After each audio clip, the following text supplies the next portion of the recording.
Have you ever wondered who wore the first pair of shoes? Why did they feel the need to cover their feet? Let's journey back to around 40,000 years ago, during the Ice Age in Europe. This is when we find the earliest known evidence of footwear.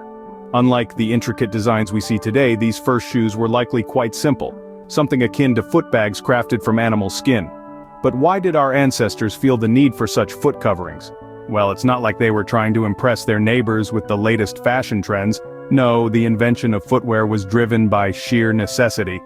The harsh weather conditions of the Ice Age and the rough terrain made walking barefoot a rather painful and potentially dangerous endeavor. Shoes provided a solution, offering protection and making mobility easier and safer. So, the necessity, as they say, was indeed the mother of invention when it came to the first shoes. Moving forward in time to the grand civilizations of the ancient world, what role did shoes play? We see a shift from shoes being merely functional to becoming intricate symbols of status and style. In the land of the pharaohs, ancient Egypt, shoes were more than just practical necessities. Crafted from materials such as leather and plant fibers, Egyptian footwear was both functional and fashionable. The quality of one's shoes began to reveal their social standing. The wealthy adorned their feet with finely crafted decorative shoes, while the less affluent wore simpler, more practical versions. Over in Rome, the shoe game was taken to new heights. The Romans were not just content with having shoes. They wanted the right shoes for the right occasion. A range of styles emerged, each serving a unique purpose. One of the most famous Roman shoes was the caliga, a military boot that was as much a part of a soldier's uniform as his armor. The caliga was a heavy-duty, hobnailed boot, designed to withstand the harsh conditions of battle and long marches. But it wasn't all about practicality. The caliga was also a status symbol, with the number of hobnails and the complexity of the strapping indicating the wearer's rank. Romans also had shoes for more leisurely occasions. For instance, the carbatina, a moccasin-style shoe, was popular for indoor use and less strenuous outdoor activities. Made from a single piece of leather, the carbatina was the epitome of Roman craftsmanship and style, showcasing the wearer's taste and social standing. As we can see, shoes in ancient civilizations were far from just protective gear for the feet. They were a way to express one's status, wealth, and fashion sense. They were a way to distinguish oneself, to stand out in the crowd. Thus, shoes evolved from simple protective wear to a symbol of status and style in ancient civilizations. This evolution paved the way for the variety and creativity we see in footwear today, reminding us that shoes have always been about more than just walking. They tell a story about who we are, where we come from, and where we're going. As we step into the Middle Ages and the Renaissance, how did the evolution of shoes continue?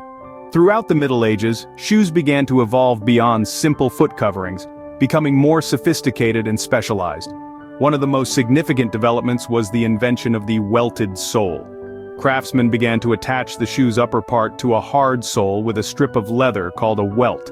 This technique made shoes more durable and comfortable, a vital advancement in an era when roads were rough and journeys were often long and arduous. In the 15th century, a unique style of shoe called the poulain became popular. These shoes, often associated with the nobility and upper classes, were characterized by their long, pointed toes. The length of the toe was often an indication of the wearer's status, with the longest toes reserved for the highest-ranking individuals. Despite their impracticality, poulains were a clear symbol of wealth and social standing, a testament to the increasing importance of fashion in this era. As we transition into the 16th century, the Renaissance period, shoes became even more elaborate and extravagant. The chopine, a type of platform shoe, reached new heights of popularity among women. These shoes, with their towering platforms, were not only a fashion statement, but also a means to protect the wearer's feet from the dirty and often muddy streets. Shoes, like clothing, became increasingly elaborate during the Renaissance, reflecting the era's emphasis on fashion and appearance. Intricate patterns, rich fabrics, and precious gems were often used to decorate footwear, turning them into works of art. And so, the Middle Ages and Renaissance played a crucial role in the evolution of shoes, transitioning them from purely practical items to fashion statements. The styles and techniques developed during these periods laid the groundwork for the diverse range of shoes we see today. From practicality to extravagance, the Middle Ages and Renaissance saw shoes becoming an integral part of fashion.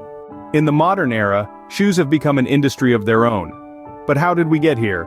The story of modern shoes begins in the 19th century, with a little invention known as the sewing machine.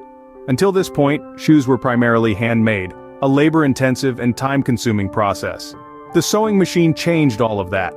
It allowed for the mass production of shoes, making them more accessible and affordable than ever before. But the evolution of shoes didn't stop there. In the late 19th century, we saw the introduction of different shoe sizes. This may seem like a small step, but it was a giant leap for footwear.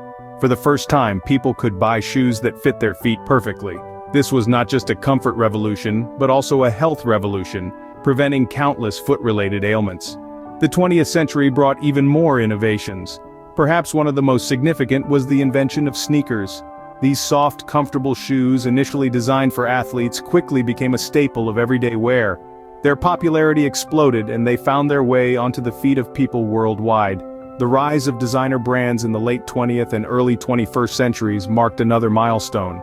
Shoes were no longer just about functionality or comfort, they became a form of self-expression, a way to make a statement about who we are and what we stand for. Designer brands like Gucci, Prada, and Nike became household names, their logos instantly recognizable symbols of status and style. Today, shoes are a major part of popular culture. They're featured in songs, movies, and TV shows. They're collected, coveted, and even resold at astronomical prices. They've become more than just a protective covering for our feet. They're a reflection of our personalities, our tastes, our aspirations. From their primordial beginnings, shoes have evolved with civilization, serving not only as protective gear but also as status symbols in ancient societies.